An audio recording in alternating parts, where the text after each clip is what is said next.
ยังไงกินข้าวแล้วบ่กินข้าวนอนแล้วสิได้แล้วบ่นอนพักแล้วเด้อเขาบอกแต่ว่าอยู่ทางเขาบอกโซหมอกแล้วบ่โอ้สินอนแล้วนอนพักอยู่แล้วตัวซื้อยังเกาะไปยังเกาะนั่นไปยังนั่นอายุปีแล้ว60แล้ว60แล้วนี่มีเต่าอยู่บ่บ่มีวิทยาลานที่ตลาดลูกเมียบ่มีบ่มีแล้วอุบัติเหตุอ๋อตกตึกหยุดบ่ตัวคนเดียวมีน้องอยู่นนนี่พี่น้องเห็นกันนนบุรีกับน้องแขมนี่พี่น้องจะคน4 คนแต่ว่าพื้นเพเป็นคนจังหวัดเกาะมุกดาหารเนาะเอาวันนี้ก็มาสังเกตการติดตามข่าวสารเป็นอารมณ์ติดตามมาสวมออกเป็นเบิร์ดอะไรครับต้นสิครับมุกดาหารครับมีใครมีหน้าบนมุกดาหารเนี่ยอยู่ดีไรมีอยู่4 ไรพ่อได้เฮ็ดอยู่กินบริเวณแล้วเคยเห็นชีวิตเป็นชีวิตการบ่ปล่อยเขาเจ้าเศร้าบ่ปล่อยเพิ่นคืนเศร้าโอ้เศร้าหน้า4 ไรไปละ1,000มันเท่ากับเศร้าเราไรใน1,000นี่เนาะเป็นบ่ไรละ300ก็เศร้าไรละ300สูงกว่าผมมันหลายอ๋อให้เขาเจ้าเศร้าถ้าคุณได้เศร้าไรละ300มันเจ้าแม่นแล้วดูร้องกันเดียวกันเ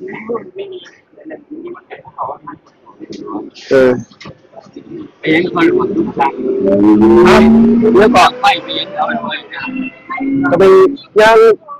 โตเต็มแต่ใส่งานเบิ่งบ่ดีเราแต่ย่างจังไม่เห็นเจ้านั่งอยู่นี่ตะวันเจ้าสิกลับบ้านบ่ได้สิครับเจ้าเย็บดึกเบิดเลยบ่เห็นยังอยู่ป่าเมฆจะว่าเจ้ากลับบ้านเด้อเหมือนบ้านแห่งกี่บาทตกลงพ่อใหญ่เจ้าใช้ชีวิตแบบอันนี้มันบ่เป็นชีวิตแบบนี้เนาะของแม่นช่วงไปเฮ็ดนี่ก็ได้บ่เฮ็ดก็ได้อ๋อเพราะว่าเงินมันหลายฮะเพราะเงินของผู้อื่นจะเฮ็ดงานก็ได้หมอกระจกอลูมิเนียมสร้างเองเป็นสร้างเหล็กสร้างกระจกอลูมิเนียมแต่อยู่19ปีจะถึงเงินอันนี้เป็นสร้างอลูมิเนียมแม่แล้วก็ไปบ้านสุดท้ายบ้านจักรยานรอเล่นเก็บของเก่าเล่นไปเรื่อยอ้อมจนจากปั่นจักรยานหาเก็บของเก่าขายบ้านเล่นจักรยานโอ้กลับบ้านก็ลอกไว้สถานีรถไฟรถเมืองคือลงสายมุกดาหารนี่ต้องเป็นของจังเนาะรถไฟนี่มีช่วงนี้มันมีบกส.พี่วัดสลัดบ่น้อยเจ็ดร้อยจนน้อยบกส.ไปลงมุกดาหารเลยเดือนนี้ก็เริ่มใหม่แล้ว700แล้วครับพี่แต่ว่าเขาเจอเล็กน้อยเขาหลาย200-300 คนเอาไปใช้บริการก็ไปงานแต่ก็จีนแต่ก็ยังดูส่วนเจ้าเจอร้านเป็นงาน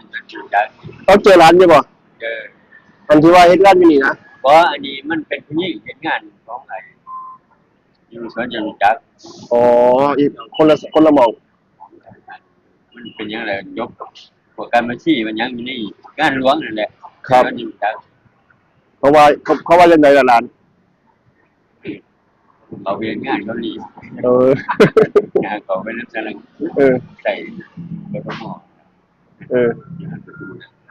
มื้อนี้สินอนอยู่ไสคิดว่ามื้อนี้อยู่นี่ร้านทองอยู่ดิหน้าร้านทองมื้อนี้ทองนอน2มื้อแล้วหน้าร้านทองเป็น2มื้อบ่นอน2มื้อแล้วรู้บ่กันบ่มีเขาไปแจกกันเขาย่อไปเยอะเขาบ่ปล่อยคนนอนเด้รอดมีคนมาแจกให้อยู่คนนอนเหมือนเพิ่นก็ยุ่งกัดข่อยดีเขาให้ไปนอนในหันแล้วที่ของอิตาเลียนไทยนะมันแม่นเบิดเลยที่ของรถไฟนะเขาเยอะเขาแต่น่าอยู่เลยไปนี่น้อยนึงบนสายป่าเนี่ยมึงได้ให้นอนรถในหันตรงไปดีบ่ที่เขียนไว้ที่ของอิตาเลียนไทยแล้วคุณบ่ไปโอ้แต่ว่าพวกนั้นบ่นอน ครับ เขาญาติ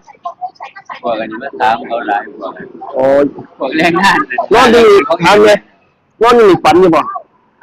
บ่ฝันหรอก บ่ได้ฝันจังไดได้บ่ บ่ฝัน บ่ได้ฝันเห็นเป็นดอกเป็นญาติจังบ่ บ่ฝันทางเป็นอยู่วิญญาณตั้ง127ยังบ่ฝันเห็นอยู่ โอ้เอาสำหรับพ่อใหญ่ครับโอเค จะย่างอยู่ทางใด ผมก็ย่างตัวเตี้ยตามหน้าใช้งานอยู่นะหาไทยคนหาไทยผู้นี้นะไทยเห็นเจ้าก็เลยว่าไทยเจ้าอีกรอบนึง ใหญ่บ่ดีเบิดแล้วซึมนะ ได้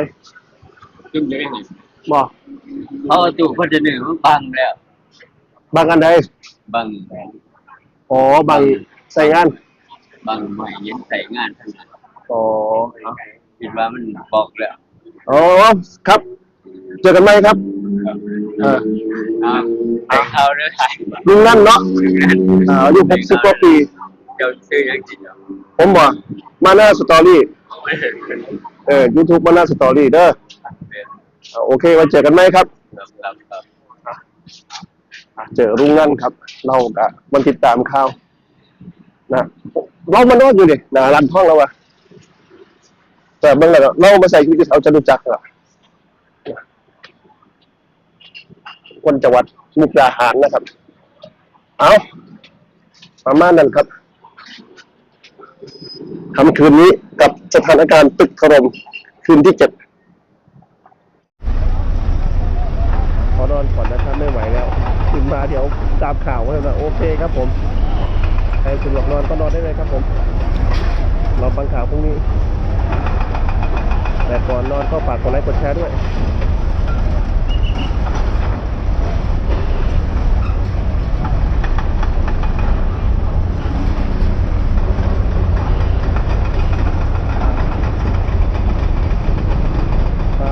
สวัสดีครับสวัสดีครับผม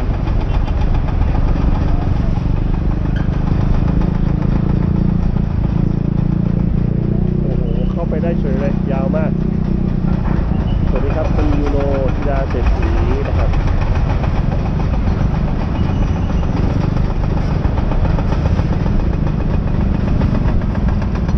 ก่อนที่เข้ามาแล้วเราไปดูที่จุดกันต่อครับตอนนี้กำลังเจาะจะถึงแล้วนะครับอีก1 เมตรนะครับมีคนแจ้งมาอีก1 เมตรจะถึงตรงที่มีเสียงปริศนาร้องนะครับขอความช่วยเหลือนะครับ